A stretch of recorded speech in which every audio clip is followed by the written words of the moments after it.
elección o esas preferencias que se manifiestan, muchas veces pueden ser nuestras o algo que nosotros, digamos, nos adscribimos a lo que ha dicho otra persona o otro grupo o una organización, ¿verdad? Esa opinión, ya sea de un grupo, de una persona, un grupo de personas frente a un hecho social, político, económico, pues que guarda relación con esa persona o con ese grupo humano. También comentamos que esa opinión pública muchas veces es la opinión publicada, la que llega a ser publicada y conocida, y que en realidad la crítica es que no se puede hablar en realidad de una opinión de los públicos porque la gran mayoría de las veces no se conoce realmente qué es lo que realmente piensa el público en mayoría o por grupos. También comentamos el informe de ese monitoreo que se hizo hace poquito, de febrero a mayo 2024, de las cuentas en Instagram y Twitter de 34 candidatas a diferentes cargos de cargos políticos de elección popular de la República de Panamá, presidentas, diputadas, alcaldesas, representantes de corregimiento. Y vimos algunos ejemplos allí que pues solo son una pequeña muestra de la violencia que se vive en el ambiente digital en Panamá y que guarda estrecha relación con la opinión pública en nuestro país. Entonces, bueno, ese fue el tema que abordamos el día de ayer en este módulo. Y pues les quiero reiterar la bienvenida, recordarles, mi nombre es Claudia Figueroa y quisiera igual dar 2, 3 minutos, si algunas personas ayer no se pudieron presentar y están aquí, pues que lo puedan hacer. Pero aunque creo que las que están aquí hasta ahorita todas se presentaron, no estoy segura, por ejemplo, si Erika se presentó. Creo que hay como dos que nos han presentado. No sé si quieren presentarse. Y lo que queríamos nada más era yo escuchar de parte de ustedes qué es lo que más recuerdan o más les ha interesado de lo que han dado en el diplomado hasta ahora. Buenas tardes, profesora, respetada compañera. La licenciada Niurka Eli, soy la directora regional de Salud de San Miguelito. Ciertamente ayer no pude entrar a la clase. Con respecto a su pregunta, ¿me la repite, profesora? Disculpe. De lo que han conocido Ujú. en este diplomado hasta ahora, ¿qué es lo que más les ha interesado? Bueno, creo que lo que más me ha interesado ante todo es el empoderamiento que estamos teniendo las mujeres en el día a día. Así es. Y ¿Cuál es tenemos... su nombre? Disculpa, es que no lo veo allí Ah, es que ahí en la está con pantalla. mi segundo apellido, N. Bonilla. Es Niurka Elis Bonilla. Niurka. Niurka. Muchas gracias. A la hora, profesora. Apago la cámara, profesora, porque entonces que la señal se pone un poquito difícil. Muy bien. ¿Yo? Para Está que... bien. Gracias. Gracias, Niurka. Bueno, si alguien más también puede presentarse.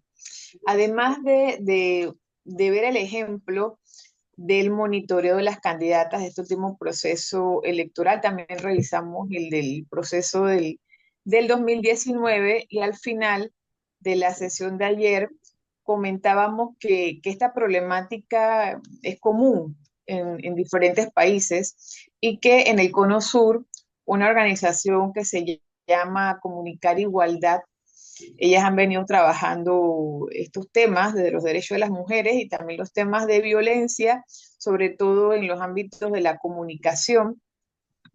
Y ellas en el año 2021 publicaron una investigación que hicieron ante la hipótesis que se habían planteado por esa preocupación de que cuando las mujeres participaban, sobre todo las feministas, en estos debates de diferentes derechos de las mujeres y también de las personas de las diversidades pues, sexuales, había una gran cantidad de ataques a lo que las mujeres decían y que esto podría estar provocando que las mujeres pues se autocensuraran, ¿no? Entonces hicieron esta investigación, claro, fue en países de Sudamérica, pero ellas encontraron unos resultados ahí y a raíz de esa investigación, que ahora vamos a ver más aspectos de ella, pero ahí yo les compartí dos podcasts que después de la investigación ellos dijeron, bueno, ante estos resultados vamos a hacer una campaña para cultivar el debate público, ¿verdad? Como para aconsejar, analizar, compartir ese diagnóstico, hacer alusión al deber ser. También se entrevistaron ahí expertos y expertas en esas temáticas, y se vieron ejemplos y pues analizaron pues, el problema y se hacían recomendaciones. Entonces nada más les compartí allí dos podcasts, creo que uno duraba como 16 minutos, yo los escuché todos, ya los había escuchado, los volví a escuchar ayer a raíz de esto, y el otro creo que duraba como 18 minutos. Entonces, pues, sí, la idea hubiera sido como, había un podcast, hacerlo por grupo, pero sentía yo que había muy poco tiempo, era como muy presionado de ayer para hoy, quizás ya un compromiso más formal en cuanto a eso, pero es muy interesante, así que igual por eso se los compartí para que tuviéramos pues, más tema de conversación. Así que quienes lo pudieron escuchar puedan así, compartir ahorita como lo principal que se ha dicho allí o lo que ustedes quieran compartir para que los demás podamos entender de qué se está hablando y acá pues, se le va a tomar en cuenta la participación porque bueno, siempre tiene que evaluarse la participación en los diplomados, sobre todo esto que es virtual, de que ustedes efectivamente participen, ya sea en grupo o de manera individual. Así que entonces, ¿quién quisiera compartir que tuvo la oportunidad pues, de escuchar los podcasts que se compartieron? Eh, yo, y tengo allí, empiezo por decir, como mencioné anteriormente, que como ellas mencionaron también lo de la Convención Americana y que eso había incluso llegado a algunos casos. Yo vi un caso que es Paraguay versus Canese. Eso es una persona que también era como dueño de una empresa de medios de comunicación que hace una aseveración en contra de un candidato presidencial. A raíz de esto, esta persona en Paraguay la acusan de injuria y calumnia y todo demás, y el caso llega a la corte. La corte en ese momento, la Corte Interamericana, en ese momento dice, bueno, él es un candidato presidencial. Y da a entender como que en periodo de campañas se debe ser como más abierto a poder cuestionar a los candidatos porque eso es parte de la democracia. Y esto lo ligo con algo que pasó, por ejemplo, con Meta. ¿Qué sucede? Nosotros en el Tribunal Electoral tenemos un proceso cuando ponen denuncias por temas de campaña sucia. Y pasó algún caso, y bueno, lo voy a decir porque ya igualmente es conocido, estamos en un ámbito académico, de Foco, que ellos emitían algunos conceptos en los cuales se ponían denuncias, demandas, se hacía el trámite, se le pedía a Meta que pues descolgara estos posts. Si bien es cierto, muchas veces nos hicieron caso, otras veces ellos decían, el caso de Foco es un medio de comunicación digital o algo similar, y entonces decía, en esos casos no puedo ir en contra de la libertad de expresión, y a pesar que nosotros se lo solicitamos con trámites correspondientes legales, ellos en su momento, o en muchos casos, dijeron, no, no, no lo puedo quitar, no lo puedo quitar. Entonces, por eso es que esa parte como que, ¿por qué no? O sea, estamos hablando que la legislación tiene un procedimiento, lo estamos siguiendo, y entonces ellos dicen, no, según nuestras normas comunitarias. Entonces viene aquí temas, ¿no? Tenemos la corte que dice cuando son candidatos, hay que ampliar el espectro, y una meta que nos dice no te voy a descolgar un post porque es libertad de expresión y hay que protegerlo. Pero ¿qué pasa entonces con las mujeres? ¿Y qué pasa cuando son temas? Porque vamos a ser honestos, estoy hablando de Foco. Foco no era exactamente que hablaba dulces y maravillas de los candidatos. Entonces ahí me queda como que ese tema ahí como que, o sea, entonces si es un candidato o una candidata específicamente, se le puede atacar como quiera porque la Corte dice que, Interamericana dice que hay que ampliar el espectro y es parte de la libertad de expresión y es parte de la democracia, y de repente hay personajes que vienen y atacan como quieran, y bueno, como es noticioso, hay que darle espacio. Me queda esa pregunta. Eso en cuanto al segundo podcast. Del primer podcast tengo otra pregunta, pero voy con el segundo primero. Sí, bueno, allí hablaban, tratando de recordar el planteamiento de ellas, ¿no? Ellas creo que recomendaban el tema de la corregulación, ¿verdad? Que hubiera una corregulación de los estados con las empresas, porque ahí mencionas Meta, ¿verdad? La plataforma, pero también de las organizaciones de la sociedad civil, que eso creo que es lo que nos falta en Panamá, ahí tratando de relacionar con el podcast. Pero si nos vamos en cuanto a legislación, yo sé que el código lo regula, ¿verdad? Sobre todo el periodo electoral, ¿no? El proceso electoral. Pero no es nada, no es algo fácil, sobre todo porque aquí en Panamá no hemos desarrollado la recomendación de la UNESCO, que es la alfabetización mediática, ¿verdad? Para uno saber, como público, tomar conciencia de esas publicaciones, ¿no? De no tomarla simplemente como esa información que se da, que tengo derecho a saber, no importa si es verdad o si es mentira. Entonces, debe haber como un alto componente pedagógico. Por ejemplo, en Argentina, no sé si todavía existe porque el presidente ya había dicho que lo iba a cerrar, la Defensoría de los Públicos. Existe una defensora de los públicos, que es la que está observando lo que se publica en los medios audiovisuales. Esa defensoría es para los medios audiovisuales, ya sea televisión, cine o redes sociales, ¿verdad? Pero ellos no ponen sanciones. Eh, Ellos lo que hacen es una labor pedagógica.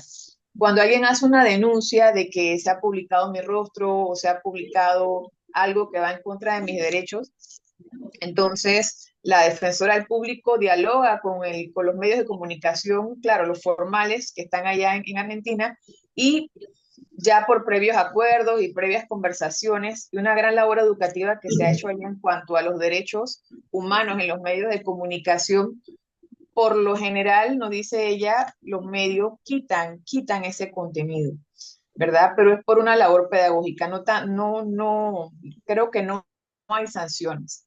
Pero es una institución que ya tiene como 15 años existiendo, haciendo esa labor educativa de cómo afectan los contenidos, los derechos de las personas y cómo eso afecta la sociedad. Legalmente, aparte de lo que hay en el código electoral, es poco lo que encontramos en Panamá, por no decir nada. No sé si ustedes tienen conocimiento de otras leyes. A nivel de discriminación, solo tenemos la ley 7 del 2018, que es una ley administrativa que es específica para el ámbito laboral, educativo, ¿verdad? Eh, eh, si no es considerado un delito informático. Entonces, lo que me preguntas, yo pienso igual que tú, pero no es fácil, porque también estamos educados aquí en Panamá en qué es libertad de expresión y qué no es libertad de expresión y cuál es su límite. Además, ya en los otros países no se habla de libertad de expresión, se habla de derecho a la comunicación, que es un derecho que va ligado a la libertad de expresión previo al acceso a la información. Entonces, se entiende que esa libertad de expresión debe ser con información de calidad, no cualquier tipo de información. Y el límite de la libertad de expresión son los derechos humanos, es la dignidad humana. Y lo dice el artículo 30 de la Convención Universal de los Derechos Humanos, que nada en esa convención debiera en contra de los otros artículos.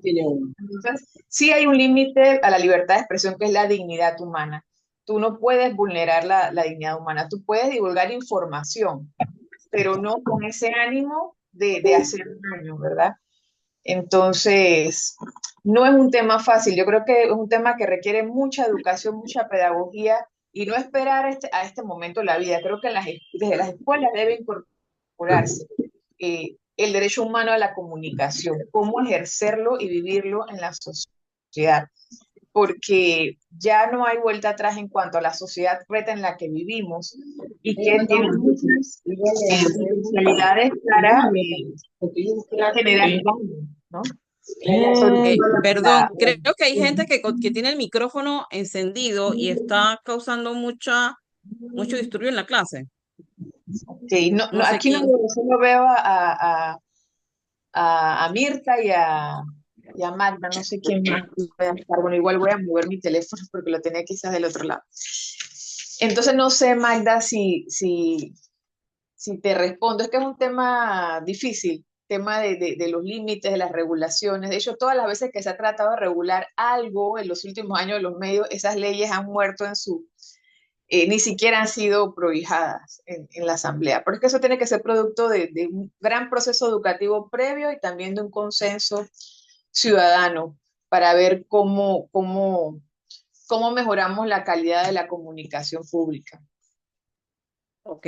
En cuanto a la primera pregunta, y antes de pasar a el primer podcast, también ahí sería válido revisar, hay un proyecto de ley que están presentando de violencia política. No, violencia digital, la cosa. Hay como que revisarlo también. En cuanto a la primera pregunta, que ella está hablando también de feminismo y los discursos de odio contra las mujeres y contra los grupos LGTB, yo estas personas cuando las manejo no tengo ningún problema, me llevo muy bien con ellas y todo, pero entonces matemáticamente me salta una duda. Estamos hablando de paridad democrática. En un caso llegado, que tuviéramos una asamblea, que tengan la mitad de los hombres y la otra mitad forma parte del grupo LGTB, pero que ninguno de ellos haya nacido eh, siendo naturalmente mujer. En ese caso, debemos considerar que se está cumpliendo con la paridad. Bueno, ese es Esa un tema, pregunta me encantó, Magda. bueno, hay una cuestión que es la identidad de género, es la identidad, ¿no? Entonces, si tú te identificas como mujer, ¿verdad? El caso de las mujeres trans, ¿no? Que nacieron hombre, pero bueno, su identidad es de mujer y se considera mujer, ahí entraría en la parte de la cuota de las mujeres, ¿no? Porque el tema de la identidad, de cómo yo entiendo el mundo, ¿no? Desde qué perspectiva. Así que desde mi punto de vista, pues es así, ¿no? El tema de la identidad, que es la que te da como el pensamiento político, ¿verdad? Es desde mi punto de vista. O sea, no sé si esa era tu pregunta, ¿no? En el tema de la Sí, cuota electoral.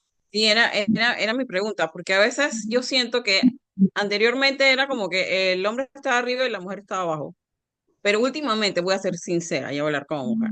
Sí, Siento que ahora están, que los hombres, los mujeres LGTB que siguen y después siguen las mujeres. O sea, siento que incluso estamos desplazándonos a veces mucho más abajo porque ellos están tomando más control incluso que nosotras las mujeres. Es mi sentir personal. no, yo, por ejemplo, mira, creo que una forma sencilla de verlo es así, ¿no? O sea, la preferencia sexual de una persona no cambia la identidad de género, ¿no? O sea, si una mujer es lesbiana, o sea, es mujer igual. O sea, su identidad ya se identifica como mujer. O sea, los casos que son como más, digamos que pueden generar dudas, es el de las personas trans.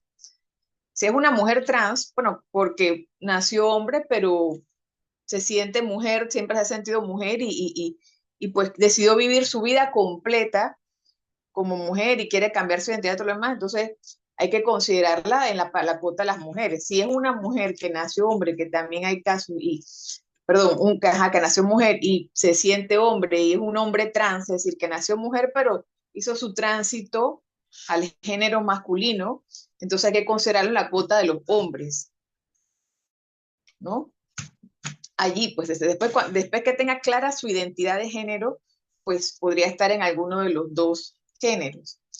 Ya otros casos muy, digamos, muy particulares, ¿no? Que también se habla de los no binarios y todo lo demás. Entonces, bueno, ya ese es un tema que habría que analizarlo, que ahí ya no me atrevería a dar una opinión. Pero en el caso de las personas gay, bueno, ¿cuál es su identidad de género? Si mi identidad de género es hombre, es mujer, pues, o si las personas trans, si van a vivir toda su identidad, están como hombres o como mujeres, pues con alguno de los dos géneros. Creo que no habría como que enredarse mucho en eso, porque al final la identidad se identifica ya sea como hombre, como mujer, como masculino o como femenino, ¿no? O sea, yo lo miro así. No sé, no sé ustedes qué piensan. Es que eso yo pienso, perdón que interrumpa, a mí me parece que esto es un tema que definitivamente todavía nos falta como a muchas, a mí me falta mucho. Yo acepto a todas las personas como humano, o sea, eres mujer, eres hombre, lo que tú quieras. Pero hay temas que todavía a mí yo no los entiendo. Eso debe ser que no los entiendo, ¿no? No entiendo, por ejemplo, por qué, por qué llegar a tener que cambiar el lenguaje. Todo esto, no sé, eso a mí todavía me saca como un poco de, de lo que yo quisiera, de lo que estamos hablando, ¿no? Estamos hablando de género, estamos hablando de, ay Dios mío, es que es difícil decirlo, ¿no? Sí, por ejemplo, hay dos cosas, ¿no? Una que es la identidad de género, que es con el género que yo me identifico, que es mi identidad, ¿verdad? Como hombre o como mujer. Y otra cosa es la preferencia sexual, ¿no? Es con el... Exacto, ¿no? Y eso está bien. Pero Pero eso entonces, es la percepción, ¿no? ahí es donde viene esta diferencia entre feministas y feministas, ¿no? Hay feministas que están en esto de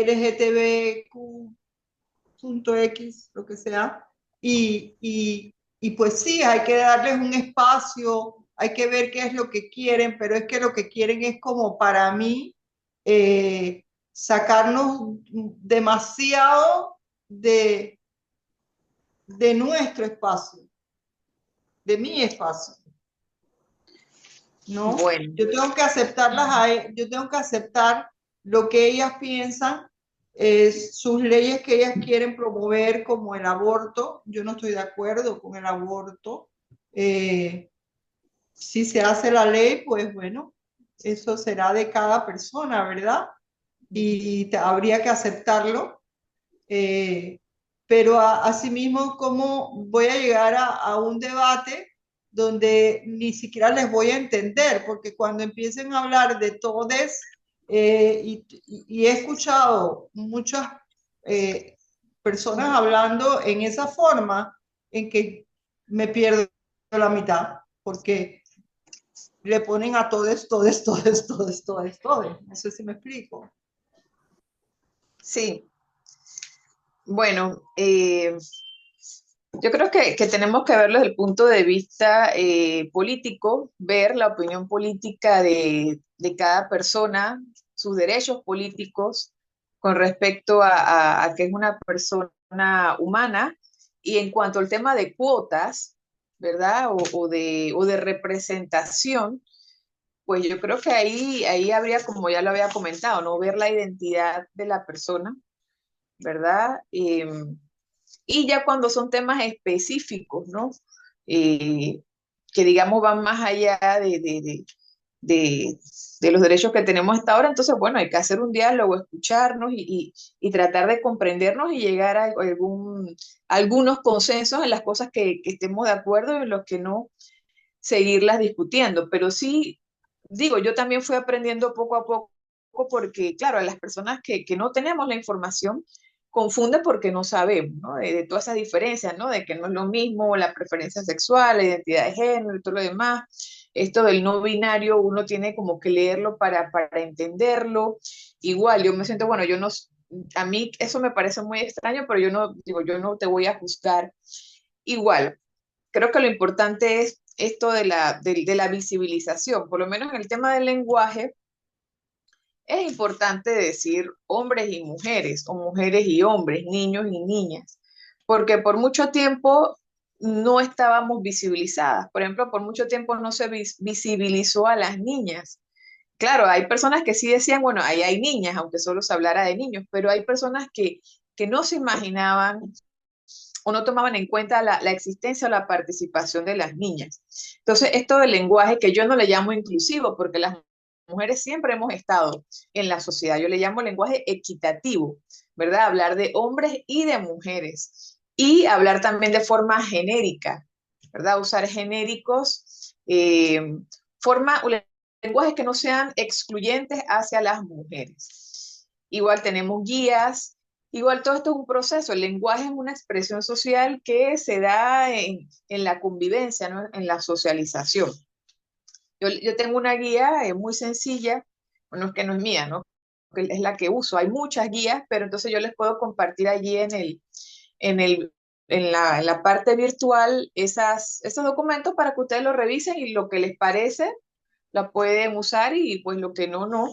Pero está viendo ahora mucha documentación que podemos ir viendo a ver qué nos parece interesante, qué nos parece útil. ¿no? Y de conocimiento, muy bien, gracias.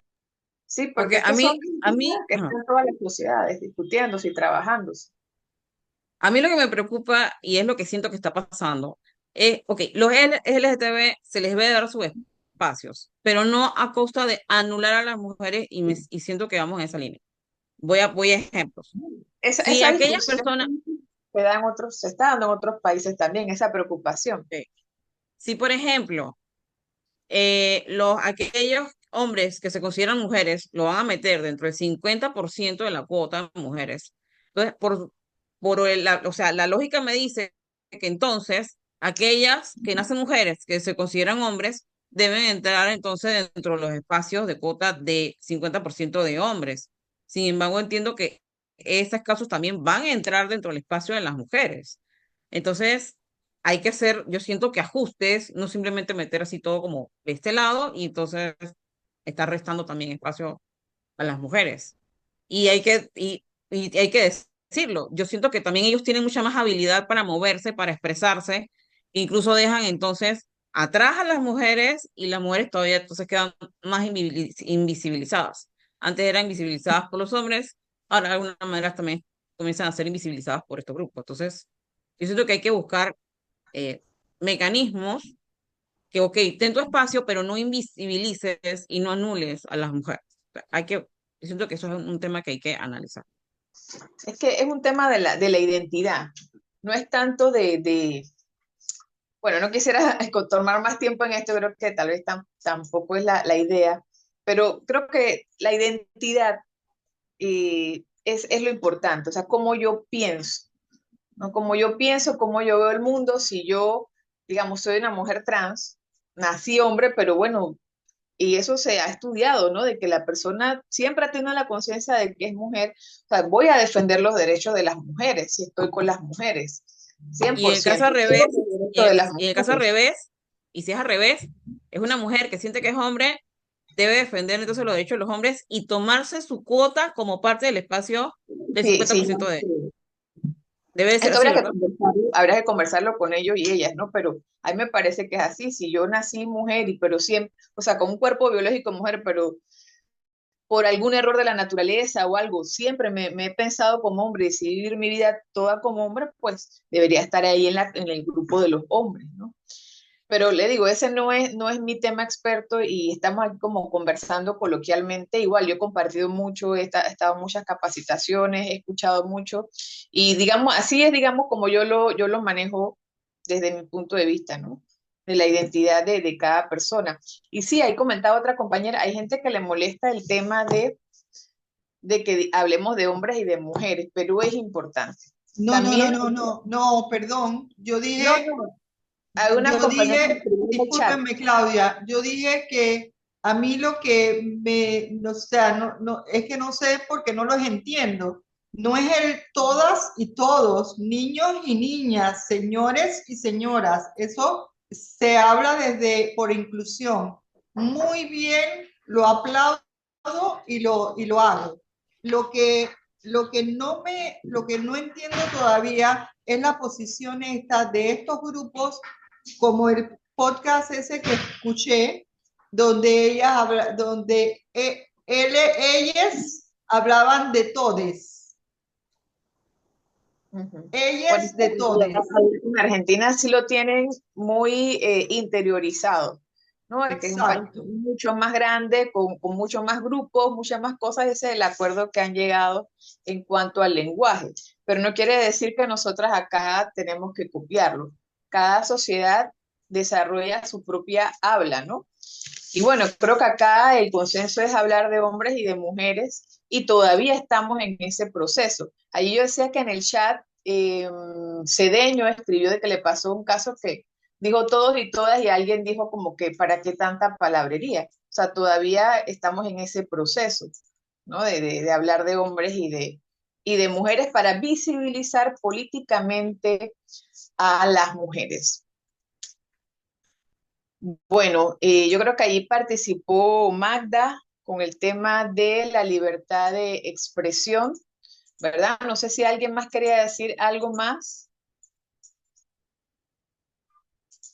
Bueno, si no, entonces vamos a continuar.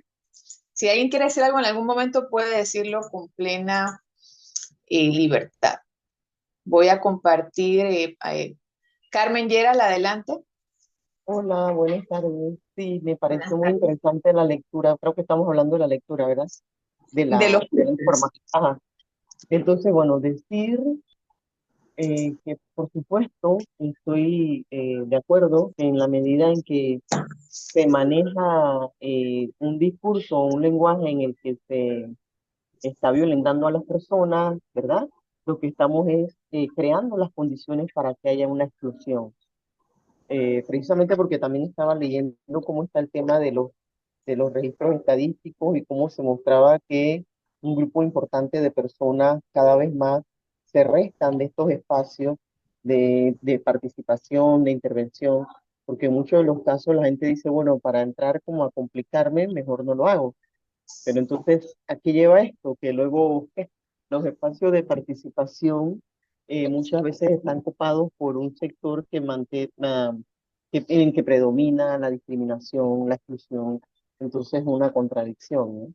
Estuve viendo la lectura que aparecía allí y que planteaba la posibilidad de que cada vez más también en los espacios se participara y no se dejara en este escenario solamente una voz o una posición, sino que cada vez más las personas, las mujeres, los grupos feministas participasen, aun cuando la discusión puede ser ofensiva, puede ser denigrante, puede ser descalificadora.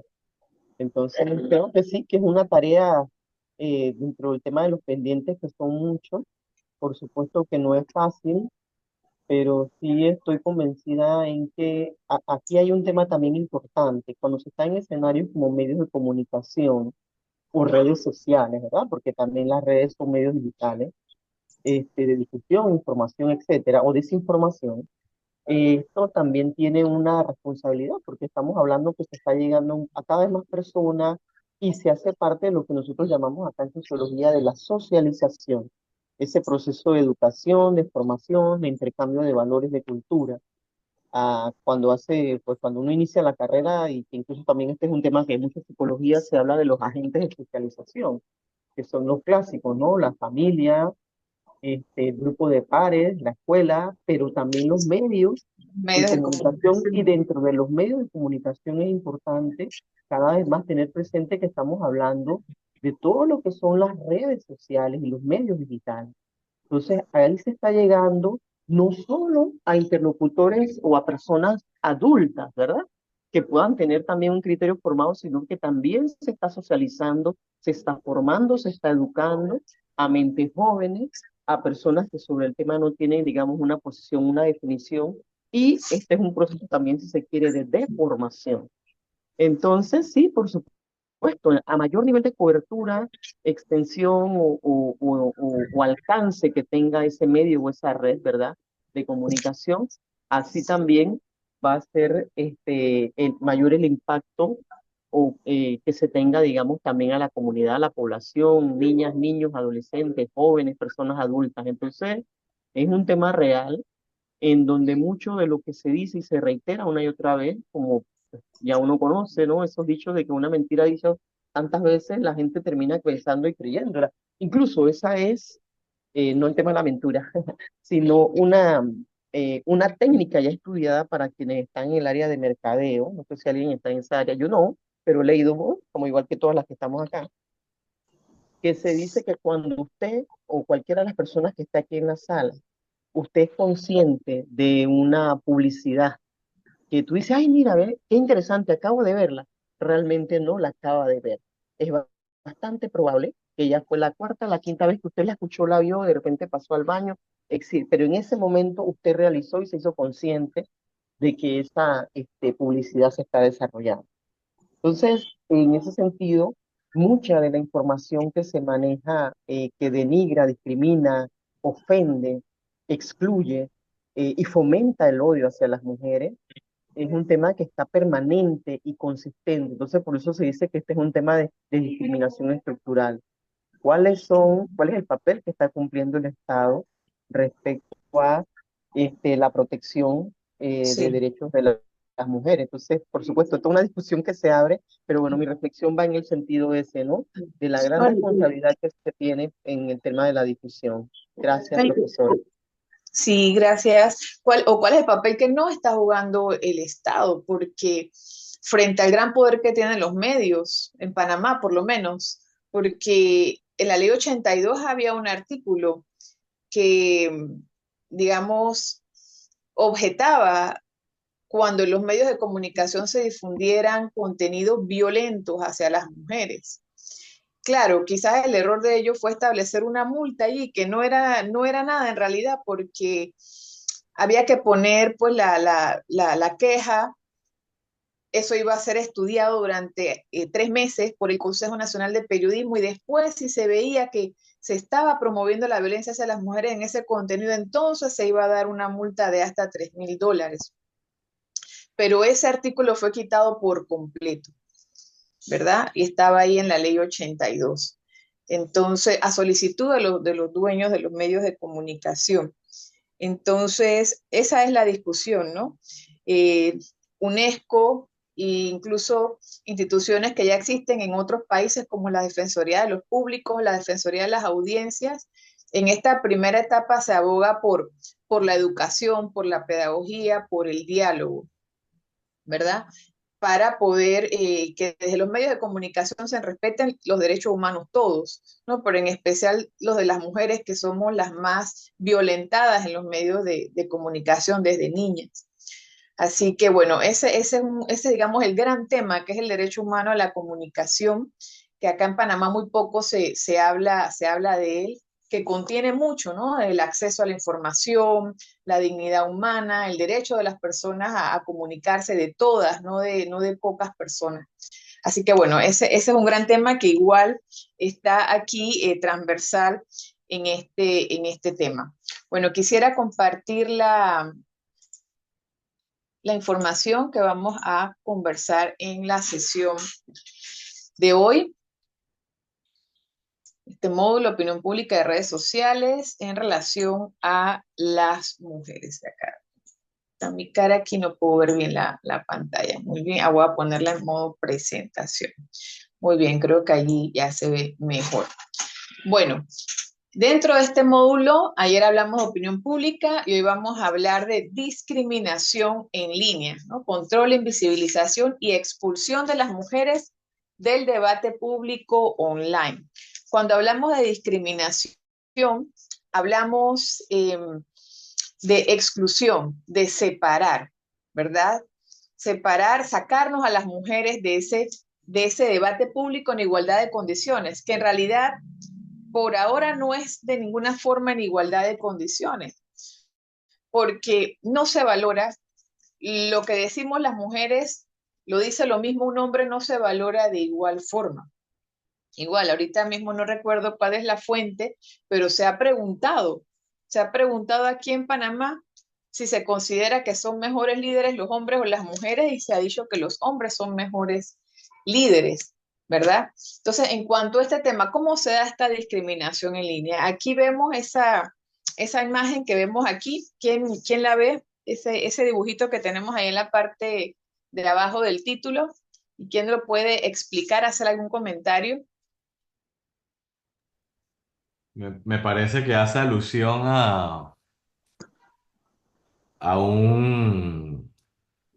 a, a un ataque muy común que es, siéntate, que están hablando los hombres, o sea, son expresiones discriminatorias que se usan para, de alguna manera, eh, restar a las mujeres de la conversación. Ajá, gracias, Leopoldo, saludos. ¿Alguien Yo, más quiere yo interpretar el quisiera contexto? decir, a mí me parece que el periodista le está preguntando al hombre, no a la mujer. Siente que todavía hay desigualdad entre el hombre y la mujer y le está preguntando al hombre y O la sea, una está representación ignorando gráfica. a ella. Así es. Bueno, a mí me Bien. parece que, aunando más o agregando lo que dijo Leopoldo, que a los hombres muchas veces se les pregunta eh, temas específicos de mujeres o, eh, y bueno, sus respuestas pueden carecer de perspectiva de género porque ellos no pueden vivir lo que vivimos las mujeres. Entonces, le están preguntando algo sobre desigualdad entre hombre y mujer que tal vez él no pueda responder con una perspectiva de género porque tal vez nunca la ha sentido. Sí, ¿no? Y a a los hombres se les pregunta de todo, ¿no? Y a veces a las mujeres solo nos quieren entrevistar o preguntarnos sobre temas de mujeres, ¿no? Entonces, bueno, esto es un proceso, estamos en eso, ¿verdad? Entonces, para enfrentar esa discriminación, hablamos de libertad de expresión, ¿verdad? ¿Y qué busca la libertad de expresión? Busca proteger ese derecho que tienen las personas de expresarse. No solo las personas, las organizaciones, los colectivos, ¿verdad?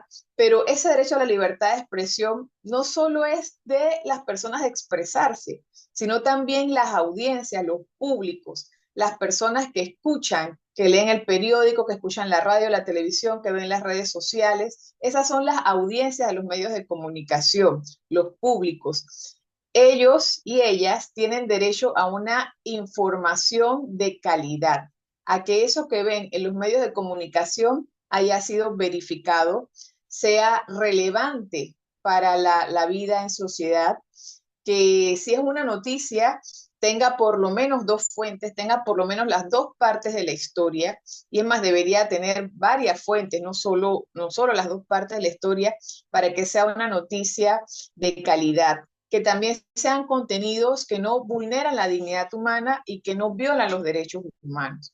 Entonces, la libertad de expresión no es solo para quien se expresa, sino para también quien escucha esa expresión, ¿verdad? Para que esa protección sea efectiva, se dice que no debe haber censura previa, y es lo que dice en la Constitución de Panamá y también lo que promueven las organizaciones internacionales, pero además de que no haya censura previa, tampoco debería haber esa amenaza posterior. Es decir, yo puedo decir lo que quiera, nadie me lo impide, pero si siento temor a que si digo esto, me puede pasar esto otro, entonces yo me voy a autocensurar.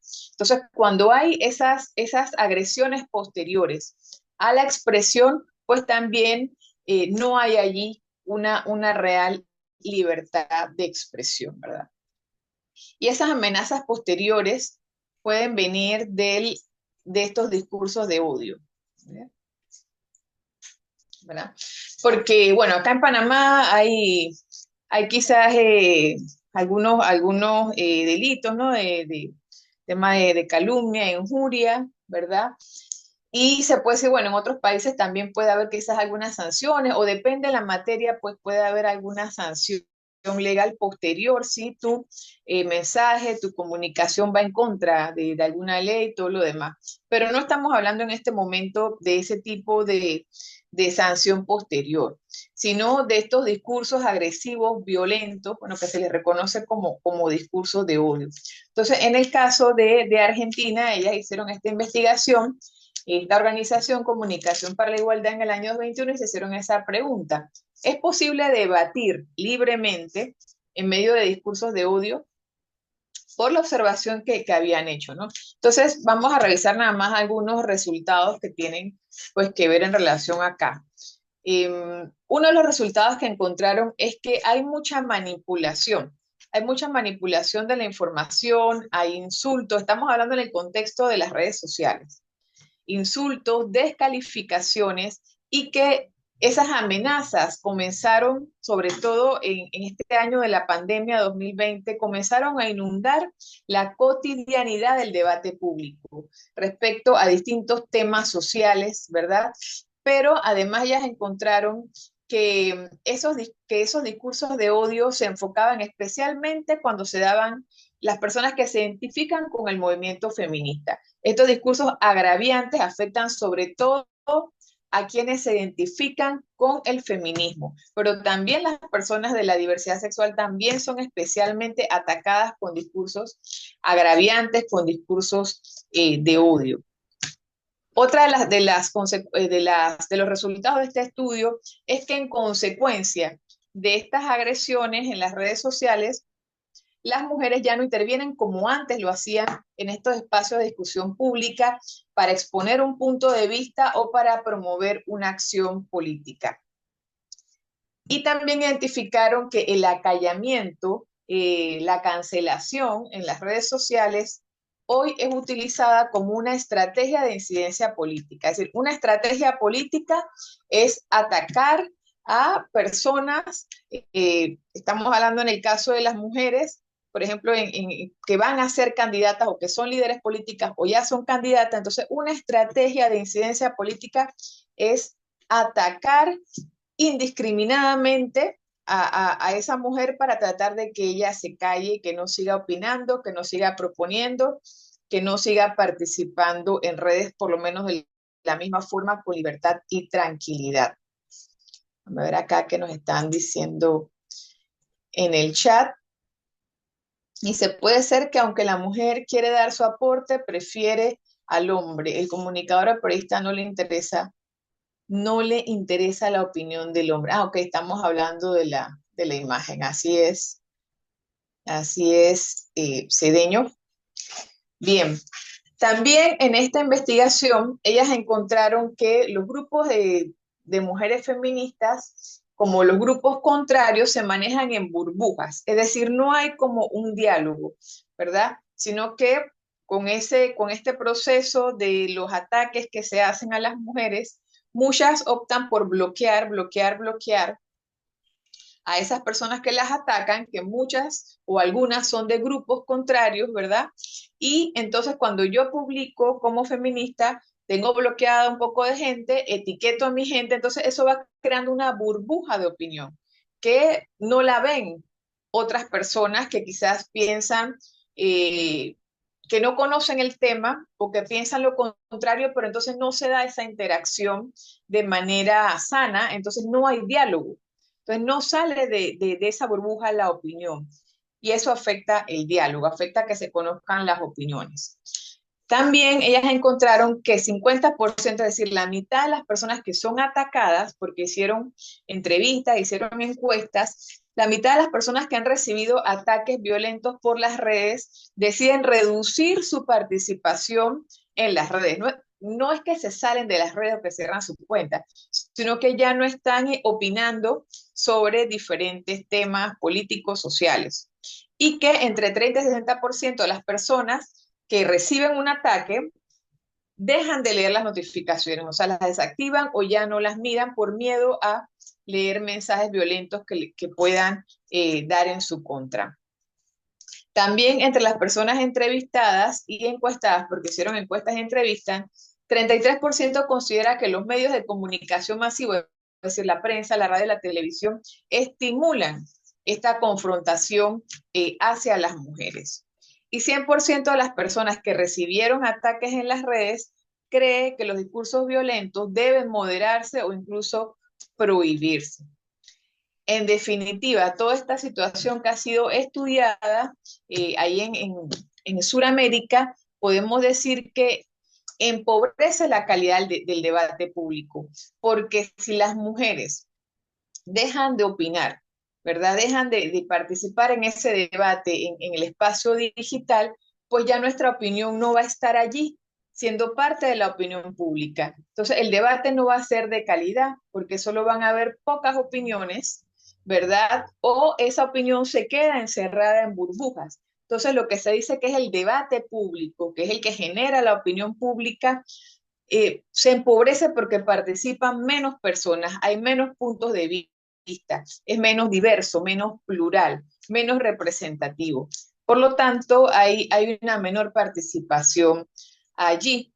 Entonces, una de las recomendaciones de esta organización es que haya una moderación de contenidos en las redes. Ellas hablaban de una moderación de 3 partes, ¿verdad? En la que participe el Estado, alguna entidad pública, haya acuerdo con las empresas o diálogo con las empresas en cuanto a estas moderaciones y que también participen las organizaciones de mujeres en este proceso de moderación de contenidos. Y en medio de estas entrevistas, de esta investigación, una persona, una mujer decía, en definitiva, sabemos que nuestras intervenciones en las redes sociales probablemente tendrán un costo, que puede ser un costo político, un costo laboral, un costo de que te señalen, y muchas de nosotras hemos empezado a medir nuestras palabras al publicar en redes para evitar ser agredidas.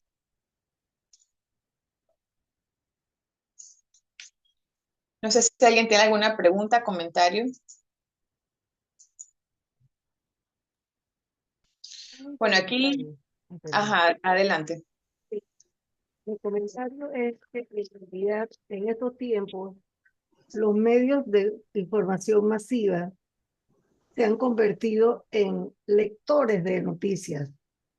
Todos los medios de comunicación, todas las cadenas, llámese ABC, CBS, todo este tipo de mass media, leen las mismas noticias. Entonces no hay, lo que yo considero que no hay un periodismo investigativo, sino que es una narrativa, una lectura. Entonces los medios, ¿cómo se llama? Las redes sociales, es como una alternativa que tenemos para saber la verdad. O sea, para mí, para mí, mi opinión muy, pero muy personal, es que muchas veces nos mienten y no nos dicen toda la verdad. Y como comentaba una persona hace un rato, una mentira que se repite 1, 2 y 3 veces se convierte en verdad. Esto, la prueba fehaciente de esto fue el tema de la pandemia, que yo la denomino pandemia, ¿ok? Eh, no se ha dicho todo lo que ha pasado, todas las repercusiones que han tenido las vacunas. ¿Cuántas personas? O sea, por ejemplo, en el caso de la Unión Europea, Ursula von der Leyen, que es la presidenta de la Unión Europea, está siendo cuestionada porque recibió comisiones de la Pfizer por la venta de millones de vacunas, pero eso no se dice. Pero entonces eso uno se entera de esas noticias en los medios alternos, en los medios alternativos, llámese YouTube, etcétera. Entonces, para mí no hay un periodismo investigativo en estos momentos, hay un periodismo de leer una misma narrativa, que todos dicen lo mismo. Miren con el tema, por ejemplo, del intento de asesinato de Donald Trump. O sea, resulta que habían 2 tiradores. Eso no lo dicen, eso no lo están diciendo. ¿Por qué? No, hay un tema enorme con este tema de la pedofilia. Tampoco se habla, tampoco se dice. Y regresando al tema de LGBTQ+, etcétera, como yo puse en el comentario, una cosa es los derechos humanos, pero una cosa es que nos los impongan y a los niños se los están imponiendo en la escuela. En los Estados Unidos, un niño que a los 8 años dice que quiere ser, es un niño y dice que quiere ser mujer, los mutilan, o sea, les quitan su miembro. ¿Y quién paga esas operaciones? Y sin autorización de los padres. ¿Y quién paga las operaciones? El gobierno. Entonces, para mí, ahorita mismo, o sea, estoy hablando de varios temas a la vez, pero para mí ahorita mismo hay una imposición.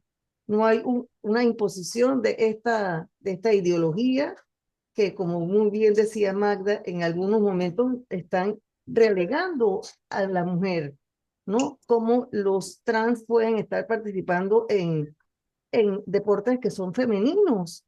O sea, esa es una de las primeras cosas que ha dicho Donald Trump que va a abolir en los Estados Unidos. O sea, los deportes de las mujeres son para las mujeres, los deportes para los hombres son para los hombres. O sea, para mí es parte de una agenda que nos quieren imponer, ¿ok? Y lo preocupante de todo esto es el adoctrinamiento que está viendo en los niños, porque es lo rareza, pues es lo cool. Nada más ver el tema de los juegos de las Olimpiadas, esa ceremonia de apertura, eso fue aberrante. Eh, pero bueno, eso era prácticamente, básicamente lo que quería comentar. Y sí, considero que no hay un periodismo, hoy por hoy no hay un periodismo investigativo. Es una narrativa que todos leen la misma noticia y punto. Y el que se sale un poquitito y investiga un poquitito más, También, le dicen sí, que son teorías de conspiración.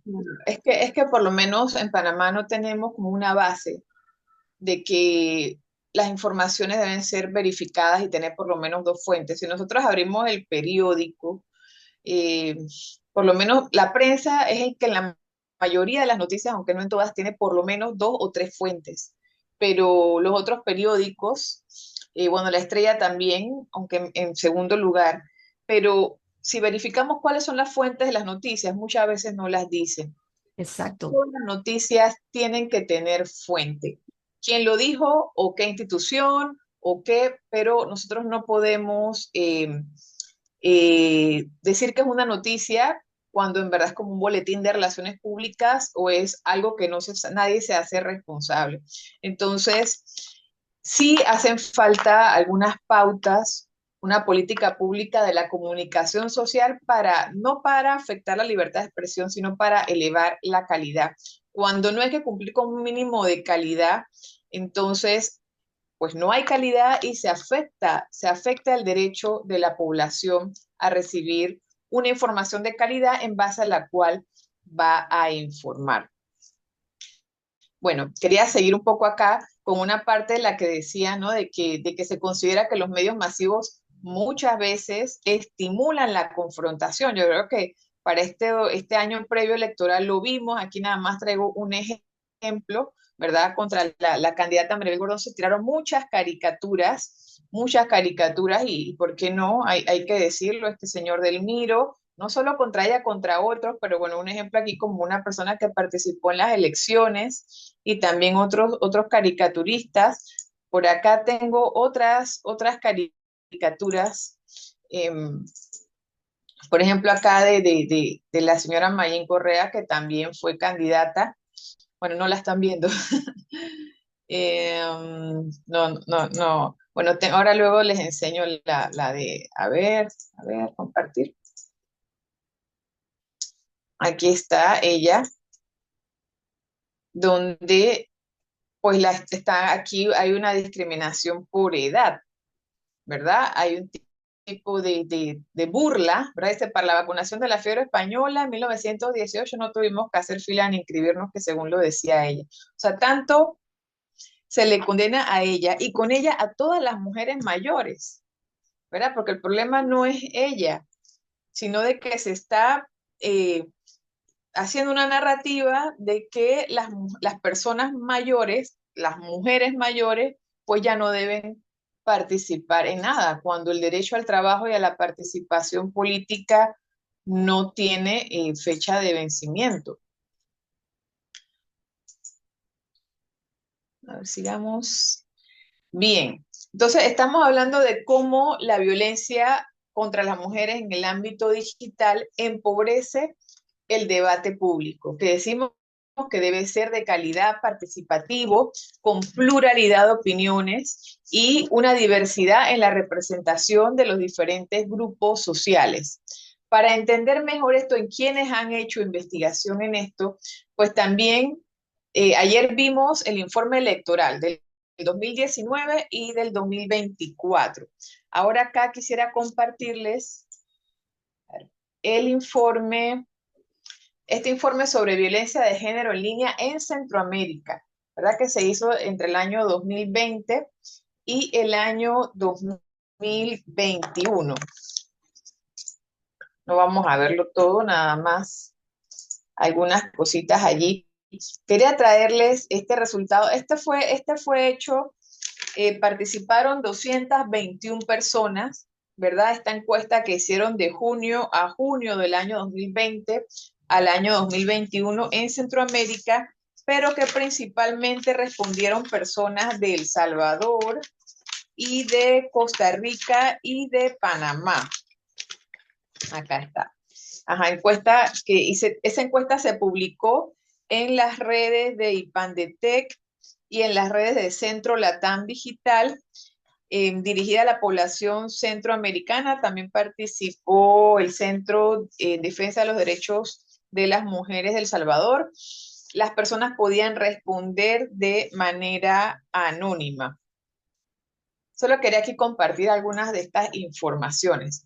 Por ejemplo, en esa respuesta, que entre las 221 respuestas válidas que se dieron de 234 personas que respondieron, mayormente decíamos del Salvador, Costa Rica y Panamá, aquí alguien contestó. Veamos los diferentes tipos de agresiones que sufrieron las mujeres durante ese año en línea. Como un ejemplo de acoso en línea, aquí tenemos el caso de una joven, una niña de entre 14 y 18 años, quien dijo que recibió mensajes de un desconocido por Facebook e Instagram, proponiéndole conocerse. Dije que no quería conocerlo y me amenazó. Dijo que sabía dónde vivía y que me iba a arruinar la vida. Eso es un testimonio de una joven, ¿verdad? Veamos otro tipo de violencia en línea que es parte de los resultados de esta investigación que se hizo entre los años 2020 y 2021. Un ejemplo de tipo de violencia de acoso sexual en línea. ¿Ustedes no están viendo el informe? No, ¿verdad? Solamente ve el informe, Solamente solamente la violencia de género en diapositiva. línea. Ok, Solamente se va. ve el título. Y ahora Erika. Sí, ahora estamos acá. A ver, lo abro acá y lo llamo directamente. Ok.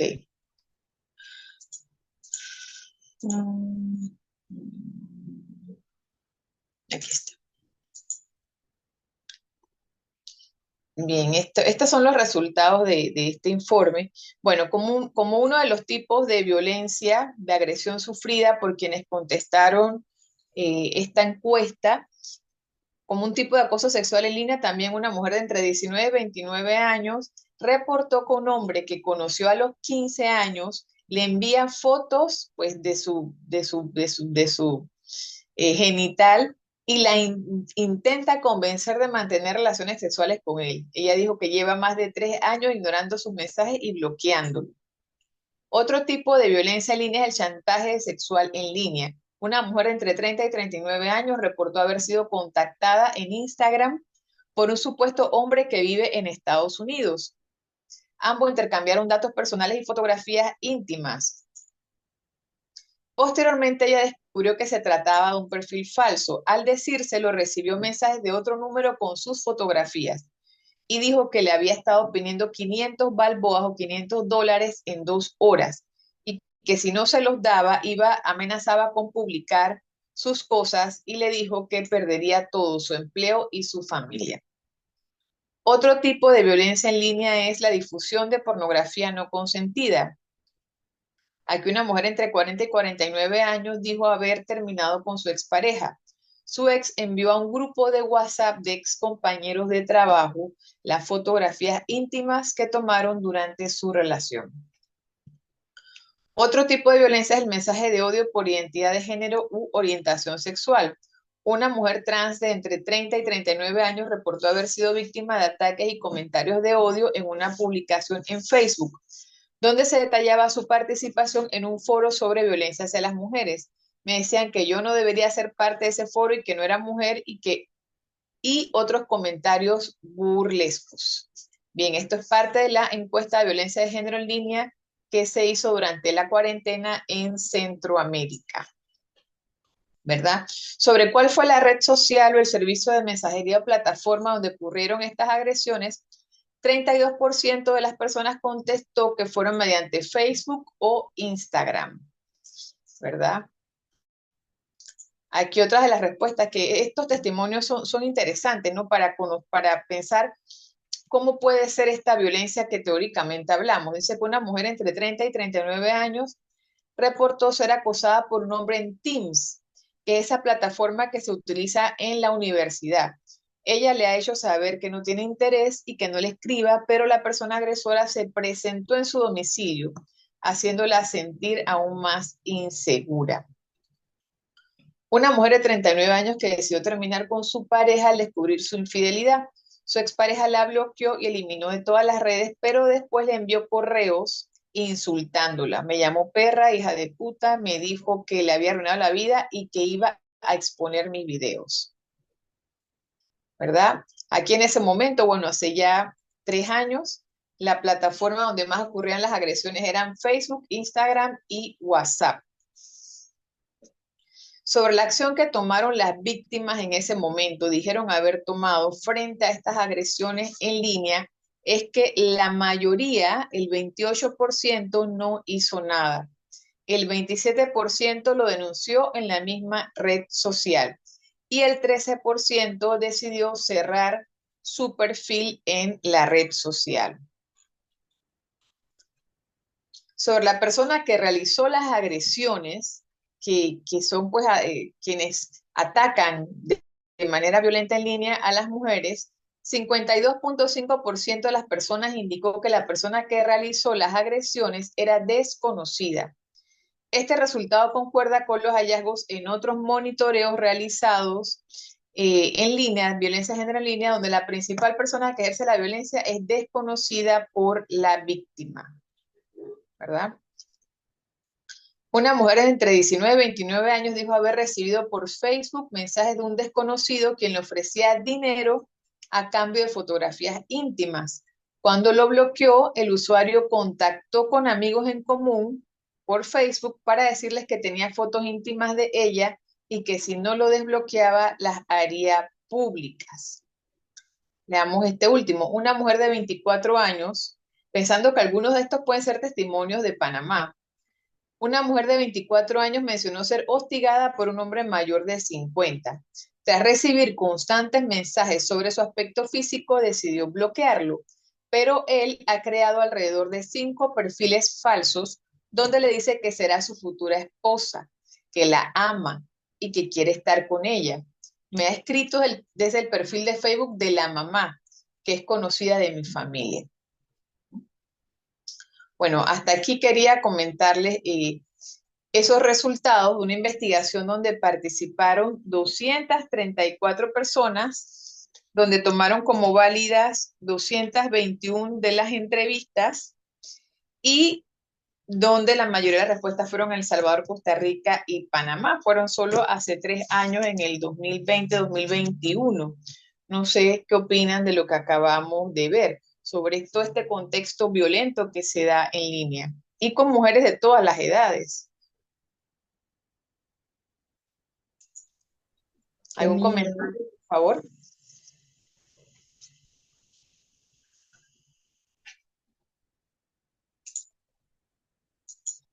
¿No hay ningún comentario?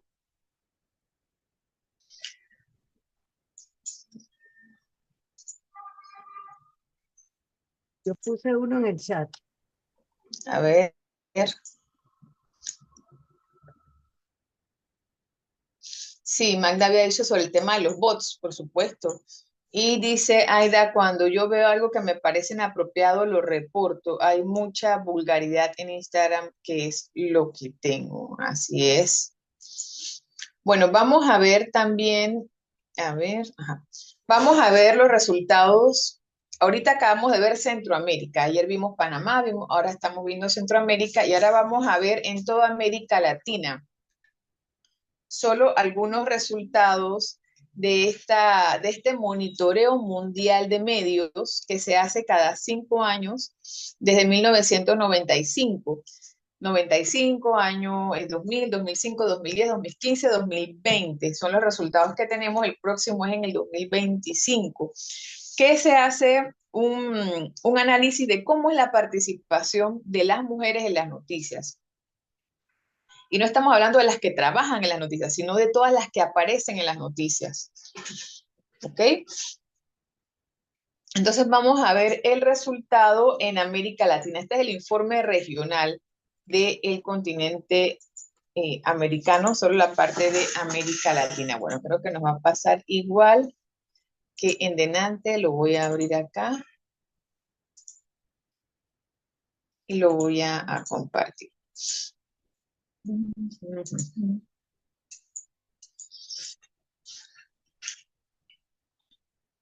Bueno, este informe es el Monitoreo Mundial de Medios que se hace por WAC, que es World Christian Communications, Comunicación para Todas y Todos, que es una organización que trabaja por el derecho humano a la comunicación en todo el mundo.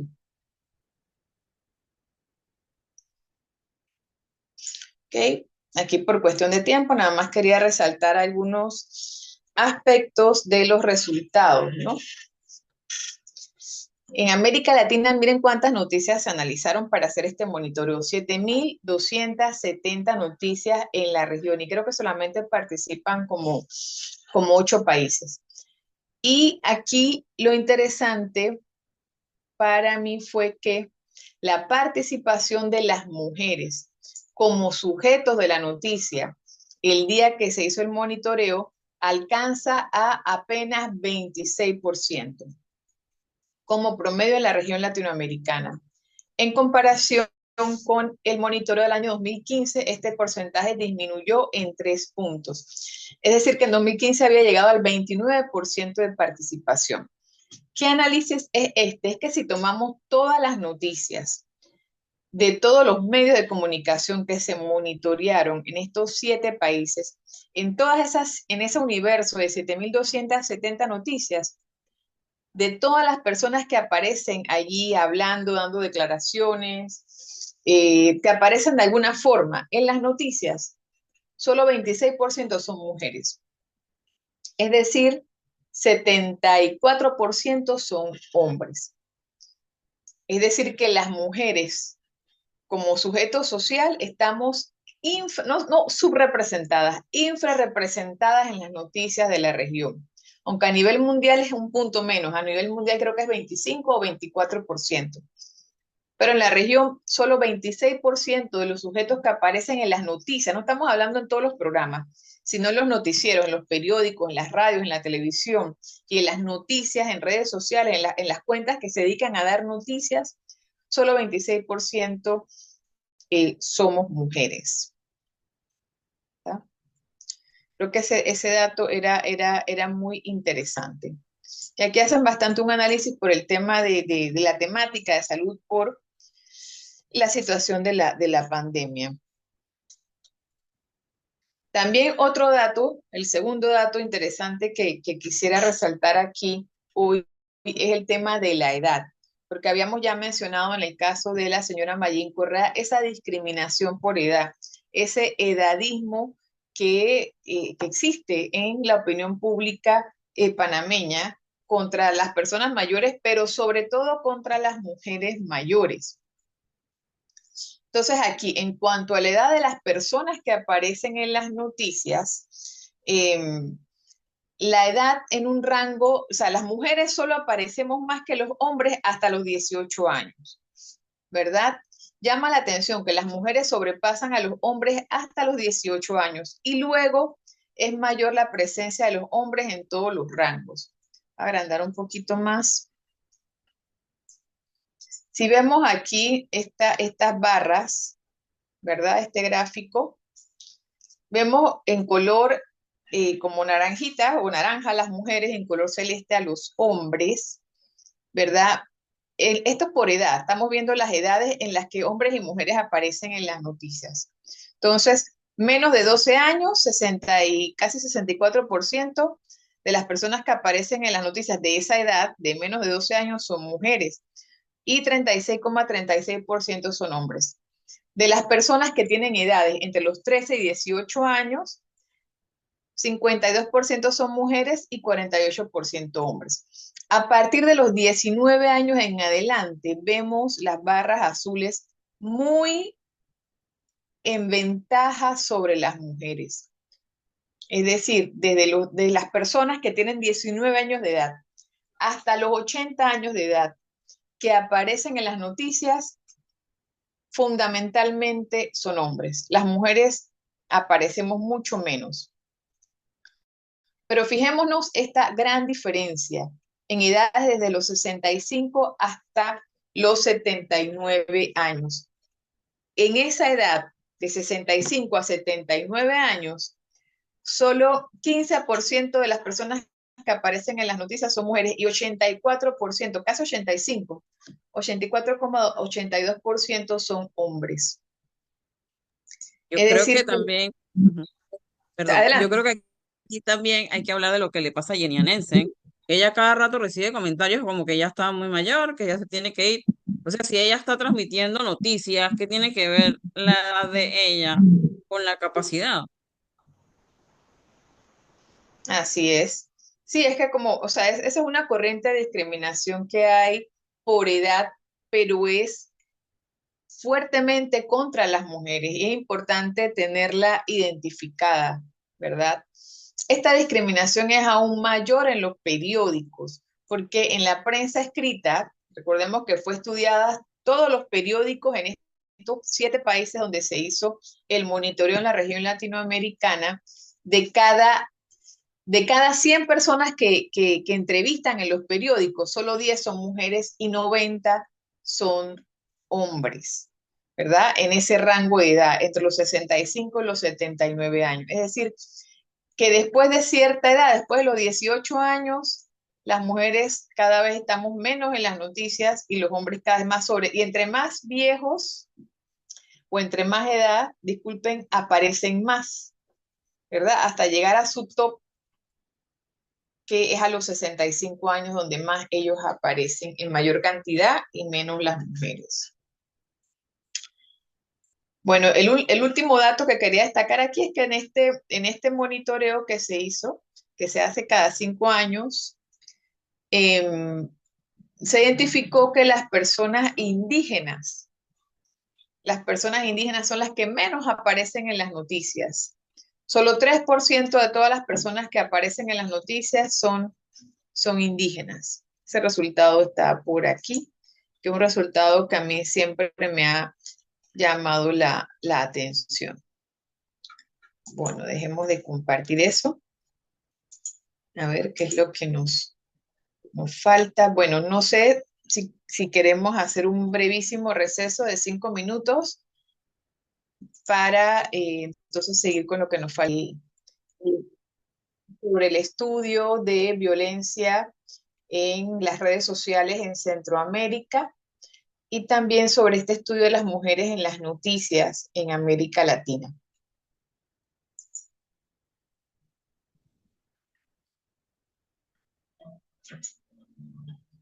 Buenas tardes. La verdad a mí también me llama mucho la atención que cada vez los jóvenes dicen y no están pensando en la situación que viven estas otras personas. Es, ya los que ya llegan a la edad de jubilación, que se jubilen, que den espacio a los nuevos, pero pasa también que esta gente que todavía tiene altas capacidades y encima de eso los jóvenes como que discriminan a estas personas mayores y siento que a las mujeres todavía más. No, vaya a jubilarse, vaya a cuidar a los nietos y el espacio a los demás. O sea, no tiene por qué. O sea, ahí hay un tema también de agrandar el pastel. O sea, no ver como que te quito una oportunidad para tenerla yo. También se puede agrandar el pastel y ver cómo se amplían las oportunidades para que puedan ya tener oportunidades tanto los que ya están jubilados, pero que todavía pueden dar y que reciben unas jubilaciones, obviamente en modo de lo que se ganaba hace 10 y 15 años y también que los jóvenes entren al mercado. Si has identificado tú esa discriminación que hay hacia las mujeres por edad. Yo sí, totalmente. Yo también Total. quisiera mencionar que cuando vemos las plazas de empleo que son anunciadas, colocan límite de edad, inclusive sexo. Y creo que es algo que debemos observar cuán frecuente es o cuán común se ha convertido que pidan personas hasta un rango de edad. cuando las personas mayores realmente, creo que vi una noticia hace no mucho que decía que el grado de responsabilidad de las personas jubiladas era un grado de responsabilidad aún mayor que el del resto de las personas jóvenes. Y debemos vernos en ese espejo porque porque los jóvenes o los que son un poquito más jóvenes debemos aprender de las experiencias y debemos valorar las experiencias de estas personas y no categorizarlas por el hecho de su rango de edad.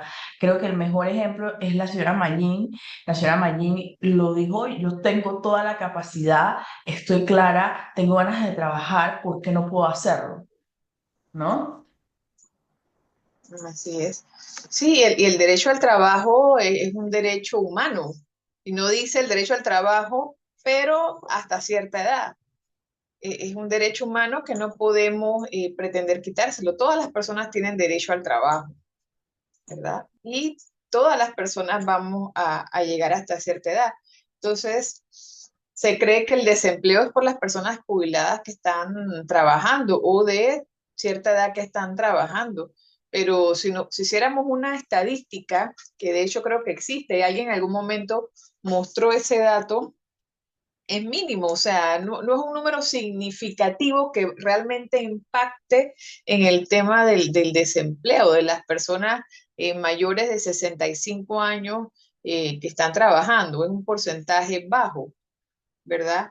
Más bien es el tema de las políticas de empleo y otras políticas públicas que hay que desarrollar a favor de aumentar las posibilidades de empleo formal, ¿verdad? Pero el punto es cómo desde los medios de comunicación eh, se reproducen estos estereotipos. Adelante, Carmen. Me pongo como meta no conversar, pero bueno, los temas están tan interesantes.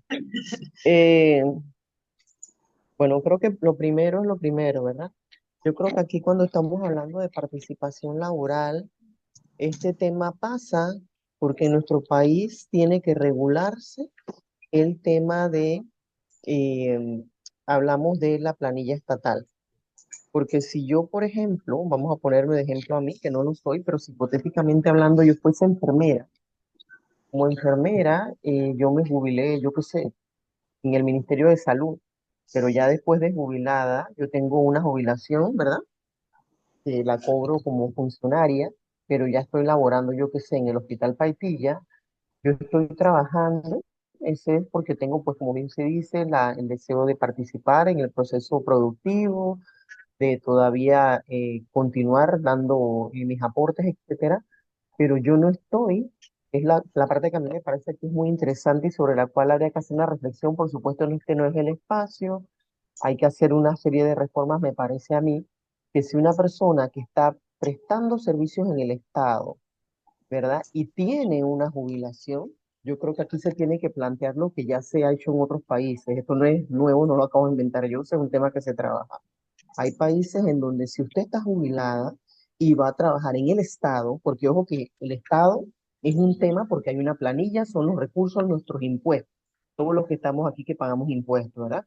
Con el dinero del Estado se pagan los salarios de los funcionarios públicos, de los funcionarios, ¿no? Los correctos funcionarios. Eso no es un descubrimiento.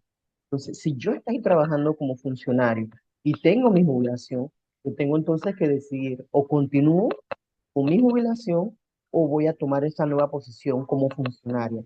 Lo que pasa es que en este país, cuando usted se jubila, por supuesto, este es un tema real, social y económico, que usted pasa de ganar el 100% de su salario a devengar el 60%.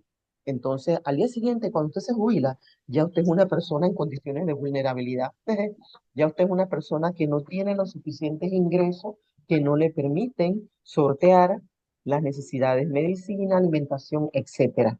Eso muchas veces en esta sociedad panameña obliga a las personas, ya después de haberse jubilado, a continuar trabajando, porque es así que devengando dos salarios tienen las posibilidades para mantener esas condiciones de vida. Entonces, yo pienso que hay que hacer una división o un análisis en dos dimensiones.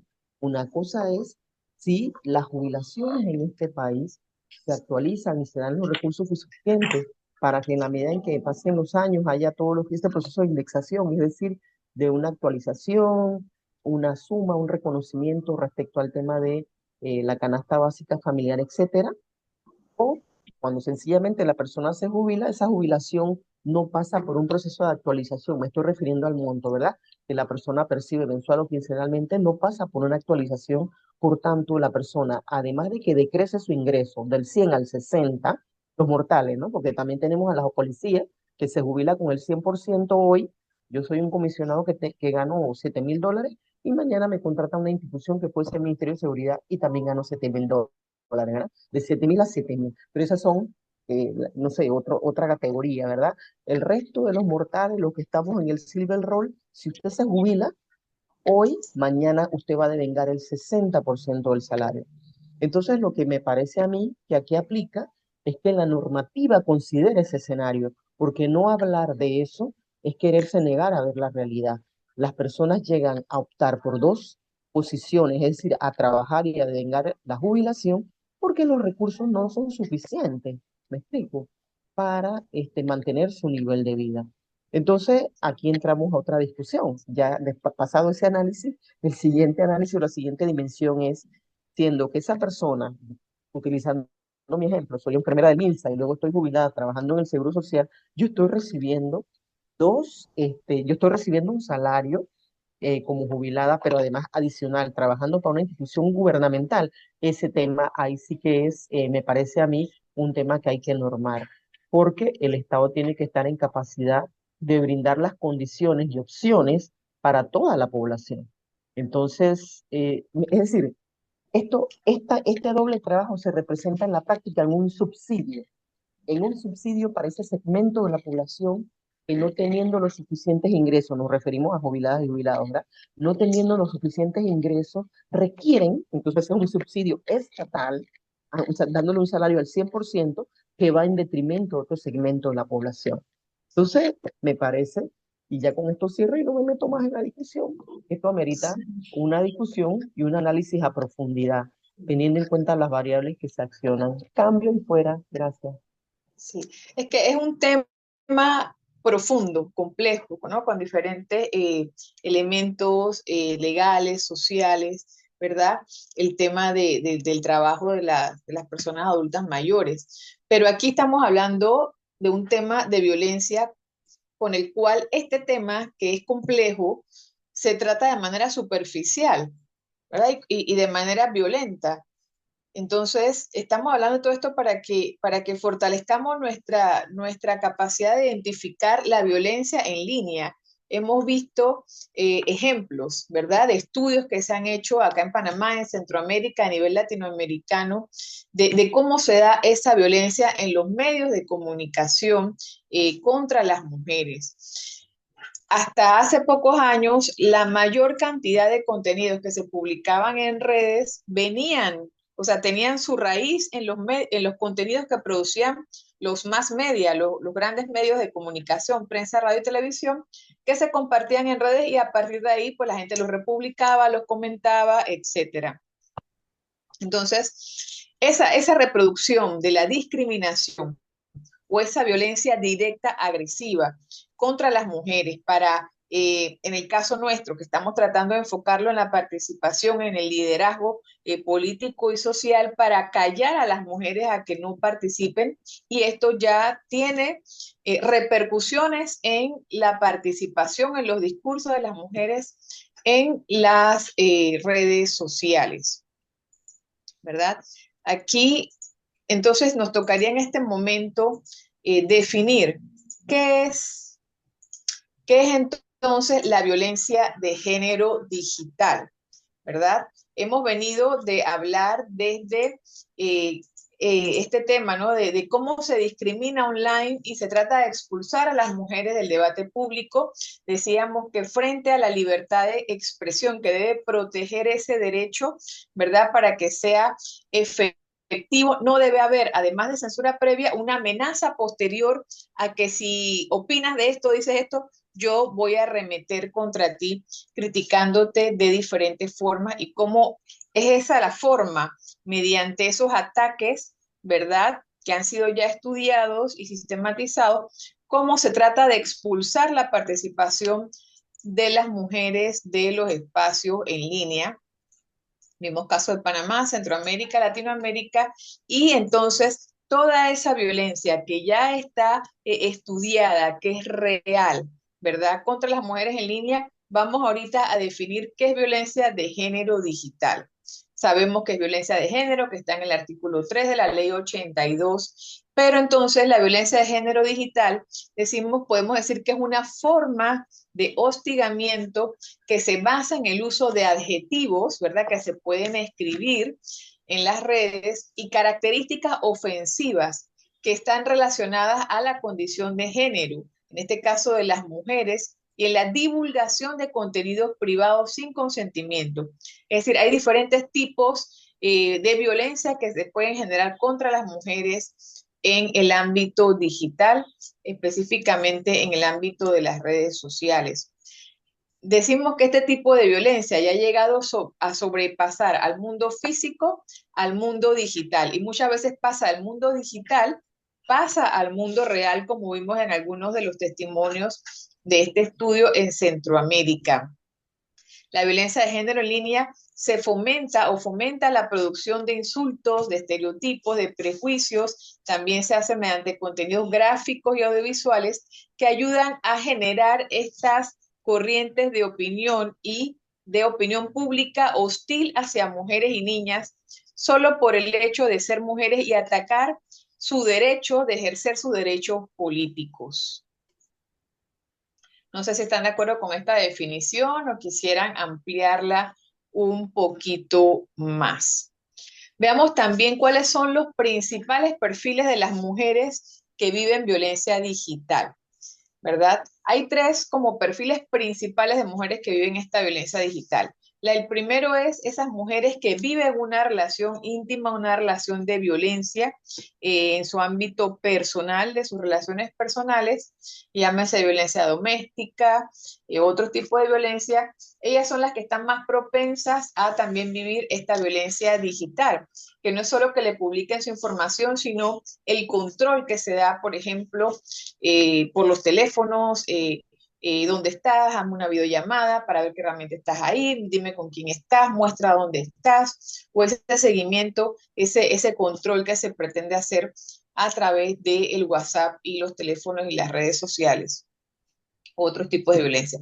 El segundo perfil, que este me parece que es tal vez el caso nuestro, ¿verdad? Que nos estamos especializando, son las mujeres líderes o profesionales, ¿verdad? O profesionales con un perfil público que participan en espacios de comunicación, ya sea porque son dirigentes de gremios, de asociaciones, de partidos políticos o de organizaciones de la sociedad civil o de movimientos sociales o son periodistas o investigadoras, activistas, artistas que usan el espacio público de comunicación para expresar sus ideas, para participar en el debate público. Y el tercer perfil serían pues las mujeres sobrevivientes de violencia física y sexual que cuando pues se dan a conocer estos casos también son afectadas.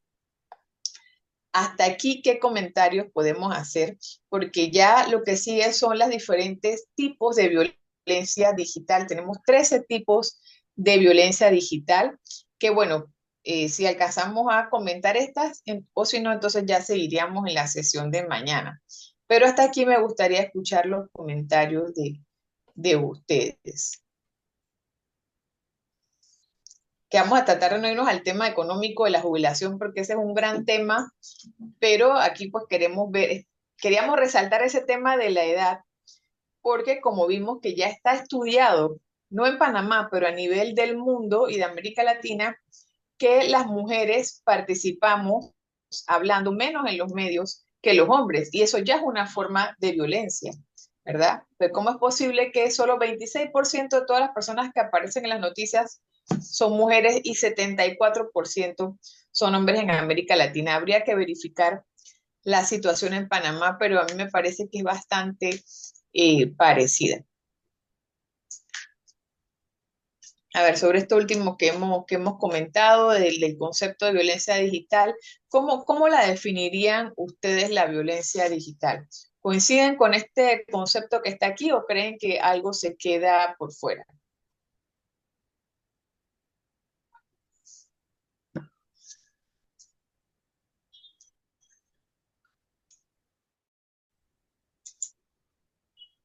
Yo solamente quisiera aportar que eh, en en estos nuevos tiempos que vivimos nosotros con la comunicación digital y la anonimidad que permite, podría decirse inclusive que en algunos casos la violencia digital eh, es hasta más agresiva y más abundante que lo que podrían ser ataques a través de medios tradicionales, especialmente porque la gente queda blindada desde el anonimato, entonces se atreven a hacer más cosas y ser más irresponsables con la comunicación porque saben que no van a ser castigados. El tema del anonimato que debería ser una ventaja para fortalecer la libertad de expresión, vemos cómo está siendo utilizado más bien para generar violencia y utilizar esta técnica que señalamos arriba, que es una estrategia de incidencia política, tratar de acallar digamos, al contrincante político en lugar de participar de un diálogo, ¿verdad? Que va a producir transformaciones en la sociedad. Entonces, esta violencia está impidiendo el diálogo y afectando la calidad del debate público y que se mantengan pues los discursos de manera segmentada y no hay diálogo, por lo tanto los problemas de la sociedad no, no se resuelven, no se llega a acuerdos, ¿verdad? Para ver cómo vamos inventando los problemas de la sociedad. Por eso esta problemática es tan grave. ¿Alguien?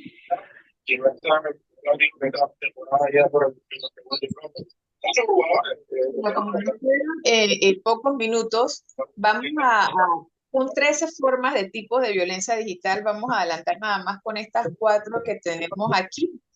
Y entonces cerramos por hoy. Voy a ir... Profesora, perdone, hay micrófonos abiertos que no nos dejan escuchar bien. Ok, creo que ya la cerraron. Les pediría que cuando vamos viendo estos tipos de violencia digital, si pueden ir pensando en ejemplos, ¿verdad? Les decía que eran 13 tipos de violencia digital que se han clasificado, que se han categorizado de todo el mundo de violencia digital que hay. La primera categoría sería cuando se dan accesos no autorizados y control de acceso. Esto se trata de ataques a las cuentas o dispositivos de una mujer de forma no autorizada. O sea, dice a cada una persona, pero estamos aquí hablando en el contexto de las mujeres. Entonces, esto puede implicar la obtención no autorizada de información desde la cuenta de las mujeres o también que se le restrinja a la mujer el acceso a su cuenta, con todas las consecuencias negativas que puede tener. Por ejemplo, pensemos en una época de campaña política que no pueda acceder a números de teléfono, a los contactos por redes sociales, para hacer publicaciones, para contactar a las personas, para enviar invitaciones, para publicar sus propuestas, ¿verdad? Perdón, Entonces, profesora, esa número 1 la tenemos nosotros tipificada en el decreto 7 de 2024 como delito. qué bien. Cuando se afecta el acceso a la cuenta de la candidata. Cuando Y se una accesa y pregunta, cuando se reemplaza también a la persona, como que ese es el perfil de alguien y tú agarras y sabes entrar y quedas usando el perfil ajeno o creas un perfil falso también, esa es otra manera. Creo un perfil, si alguien agarra y crea un perfil falso, Magda Ceballos. Eso también es está tipificado como delito en el decreto 7 de 2024. Qué bien. Bueno, creo que esa forma está más adelante, ¿no? Pero para que veamos que se ha categorizado hasta 13 tipos, esto es a nivel de México. y esto Que podría ahorita- ser como un hackeo de su cuenta. Sí, o sea, un acceso no autorizado. Cuando una persona entra a la cuenta, logra entrar a la cuenta de una mujer, entra, accede a su contenido, puede tomar fotos, contactos, lo que pueda acceder, y además toma control de esa cuenta, ya sea para usarla, que sería otro tipo de violencia, o para que la dueña de esa cuenta no pueda acceder. Sabemos lo que de repente en algún momento hemos perdido el teléfono o hemos perdido un correo, todo lo que se pierde cuando uno pierde acceso a una cuenta, los contactos, información que uno tiene ahí, eso genera una afectación. Pensemos en la situación de una líder, de una dirigente política o de un gremio, de una asociación, todo lo que te afecta y te vulnera perder pues el acceso a tu cuenta y que alguien pueda entrar a esa cuenta y acceder a tus contactos, a tus fotos, a tus videos, lo que hay allí. Gracias por participar. El otro tipo de violencia, dice acá, el control y la manipulación de la información. Este tipo de violencia digital se da cuando se da el robo o la obtención de información que puede implicar la pérdida del control sobre esa información y cualquier intento de modificación no consentida para un fin determinado, ¿no? Cuando te cambian tu perfil, te cambian el nombre de la cuenta, o sea, una manipulación de la información de las cuentas, ¿verdad? Esto como un tipo de violencia digital. Otro tipo sería cuando se da una suplantación o el robo de la identidad, que me parece que es el que ustedes mencionaban, que esto es bien grave, porque es un tema de la identidad de la persona, de la representación de la persona en el mundo digital, de la comunicación digital. Dice que es cuando se da el uso o falsificación de la identidad de una persona sin su consentimiento, ¿verdad? Y adelante, sí. Sí, tengo tres amigas que le pasó eso de la suplantación de identidad, y con eso le pedían dinero a sus amistades porque tenían un problema, qué sé yo, y bueno, por suerte ellas de una vez actuaron y oye, si alguien está pidiendo plata por mí, no soy yo, ya lo reporté, no sé qué, pero pasó a tres amigas mías.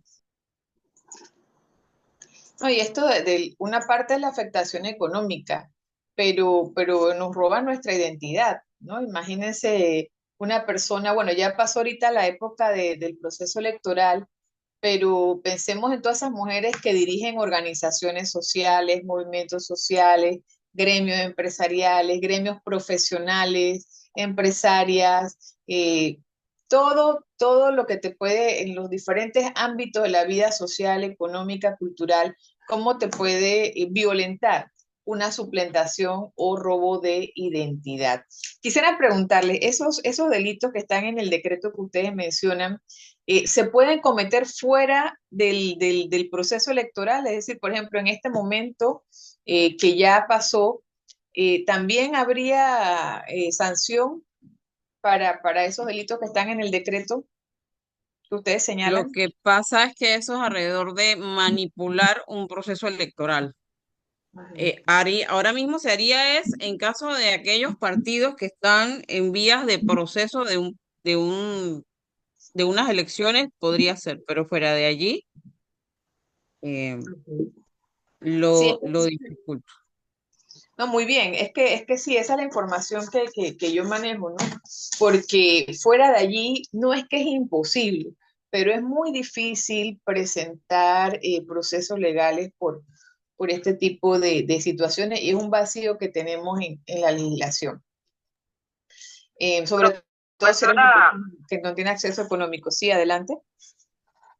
Quería dar la opinión de acá de lo que sería el robo de identidad que tenemos acá, casos de personas normales que tenemos en la Dirección Nacional de Población. Nosotros tenemos un departamento que se encarga de eso y en conjunto con la compañera Helen, que está con nosotras en el grupo, nosotras vemos todo lo que es proceso de investigaciones, así plataformas digitales, como ahorita está viéndose mucho lo de InDrive, se utiliza mucho a las mujeres para exactamente cometer delitos, y no solamente de robo de dinero, sino también matan a personas. Se está viendo esto mucho ahorita mismo. Ustedes trabajan en el Tribunal Electoral en la parte del registro civil. No, en la Dirección Nacional de No, nosotros Cedulación. somos cedulación, sí, somos cedulación. Entonces la gente utiliza la cédula de otra persona No para... solamente, no solamente el documento de identidad, a veces a la foto, imágenes, bueno, dependiendo, Helen es la más que ve más los casos. Pero allí cuando Helen, una persona se entera Hola, que su identidad ha sido suplantada, la denuncia la puede poner directamente donde ustedes o tiene que ir al Ministerio Público. ok, buenas tardes, habla Helen. Sí, en este caso, lo primero al perder la identidad, ya sea el documento físico o ya sea en este caso de que roben la identidad, ya sea en redes, también está por medio de estafas de bancos, préstamos, como mencionaba mi compañera InDrive. Lo primero que se hace es que ellos deben poner la denuncia en la DJ y la DJ elabora un oficio, el cual es emitido a nosotros, a la Dirección Nacional de Cedulación. Y bueno, en nuestra parte nosotros nos encargamos de cotejar los rastros biométricos de la persona, ya sea por imagen o por huellas, y dar con la persona que esté suplantando la identidad. Si me permiten, puedo leer el artículo 538 del Código Electoral que habla de suplantación. Adelante. Ese artículo dice lo siguiente, artículo 538.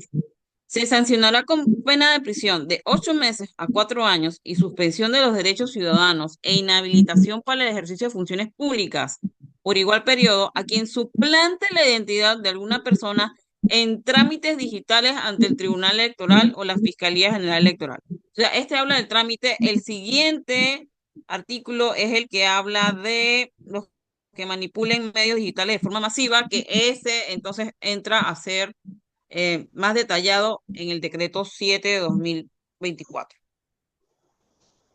Ya, pero entonces, o es para periodo electoral o cuando hacen un trámite ante el Tribunal Electoral. Pero si solo es un tema, bueno, no quiere decir solo, pero si es un tema de las redes sociales, si no es en periodo electoral, entonces allí habría que ver por qué delito se pudiera hacer la denuncia en el Ministerio Público, pero digamos un tema que genera como una revictimización, porque es un proceso mucho más demorado, ¿no? Por lo menos cuando en el periodo electoral hay como más atención, es todo un poco quizás más rápido, pero estos procesos de violencia que se utilizan las redes sociales, digamos, no son muy diligentemente atendidos en el Ministerio Público, más que uno pone la denuncia, pero recuperar digamos, restablecer ese derecho no es nada fácil. Entonces, apenas uno comienza a ver alguna señal de este tipo de posible violencia digital, pues tiene que ver cómo, también hay medidas de protección que las vamos a ver, o sea, medidas que uno puede tomar para tratar, prevenir que estas situaciones te den. Pero definitivamente que la suplantación y el robo de identidad en redes sociales es un tipo de violencia digital que se agrava también según sea la persona, pero a cualquier persona es un tipo de violencia digital. Y vamos a terminar entonces con este cuarto tipo de violencia que ya sea que han sido categorizadas en 13, que es cuando se da ese monitoreo y acecho, que se trata de esa vigilancia constante a las prácticas, a la vida cotidiana de la mujer o de información, ya sea pública y privada, tratando de estar como pendiente, acechante entre la información pública o privada de esa mujer, independientemente si la persona involucrada se da cuenta o no de esa acción que se está dando en su contra, que alguien está pues vigilando, acechando, monitoreando esa información, ¿verdad? De que no está haciendo, ya sea que la persona se dé cuenta o no de que está siendo acechada. Entonces, eso se puede dar para recoger esa información para después usarla en tu contra, para hacerte propaganda sucia, propaganda en contra de ti, para hacerte daño a través de las redes sociales. Entonces, este es también un tipo de violencia digital, el monitoreo y el acecho, que es esta vigilancia constante a las prácticas o a la información de la mujer, que puede estar en diferentes bases de datos, plataformas, publicaciones, ¿verdad? No solo en sus redes sociales. Bueno, ya son las 3:30. Quisiera igual dar un par de minutos para algún comentario, alguna pregunta, pero hoy entonces vamos a quedar hasta aquí de conocer estos 4 tipos de violencia que a nivel de Centroamérica y de Suramérica se han ido categorizando. Hay diferentes clasificaciones, pero digamos que esta es como una de las más usadas, como el consenso, porque no podemos decir que todo eso es violencia y no hacer como una clasificación, porque esta clasificación va a servir a las mujeres para poder identificar de forma más clara si está siendo objeto de algún tipo de violencia digital. Entonces, hoy hemos visto estas 4, vamos a ver las otras en la sesión del día de mañana. ¿Comentarios, preguntas? Importante si han clasificado también cómo protegerse de estas violencias. Así es. Y lo primero para poder uno prevenir algo es poder identificarlo, ¿no? Exactamente. Así es. Bueno, y luego también les vamos a subir los PPTs para que le pueda servir de apoyo, ¿verdad? Para conversar, profundizar, continuar investigando sobre este tema. También interesante ver que las mujeres líderes o las mujeres que participan, las mujeres profesionales, son una de las mujeres que más viven violencia digital. Dejar de compartir. Bueno, preguntas, comentarios hasta aquí.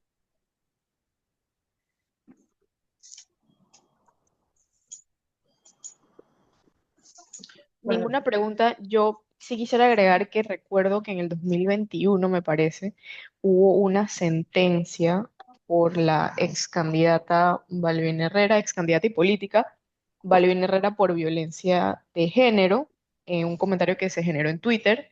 Un doctor le puso un comentario en Twitter y ella tomó ese comentario, lo mandó al Ministerio Público y a la persona el Ministerio Público lo encontró culpable era él y otra persona. Uno de los delitos era acoso e intimidación y el otro no se pudo comprobar que era violencia de género, pero uno sí quedó como precedente de que era violencia de género y bueno, en el otro le pidieron algún tipo de pruebas, pero no lo clasificaron como tal, pero por supuesto sí tenía como un tinte de violencia de género hacia la ex candidata Balbín Herrera. O sea que ya hay condenas en Panamá. No sé si alguno conoce alguna otra sentencia que se haya dado en Panamá, pero yo sí recuerdo mucho esto. Sí, bueno, en el Código Penal tenemos el artículo de violencia de género, así que se puede poner pues esa denuncia y darle seguimiento. El hecho es que no todas las mujeres tienen esa posibilidad de presentar estos procesos y de darle seguimiento hasta llegar a una condena, ¿no? Así que eso también depende ahí del factor económico, patrimonial, cultural. Así que existe la posibilidad, pero no es algo tan accesible y tan fácil, ¿no? Por eso es importante hacer todas estas campañas de prevención y educación. Bueno, entonces, ahora sí, nos despedimos, esperamos haber pues propuesto algunas inquietudes, algunos temas para seguir conversando esto en el día de mañana. No sé si alguien más había abierto el micrófono por allí. ¿No? Si no, bueno, vamos entonces nos despedimos y Hasta mañana, muchas gracias. Vamos a ir colgando las cuestiones generales. Chao, hasta mañana. Mañana. Hasta mañana. Muchas gracias. Gracias. No, nosotros no vamos a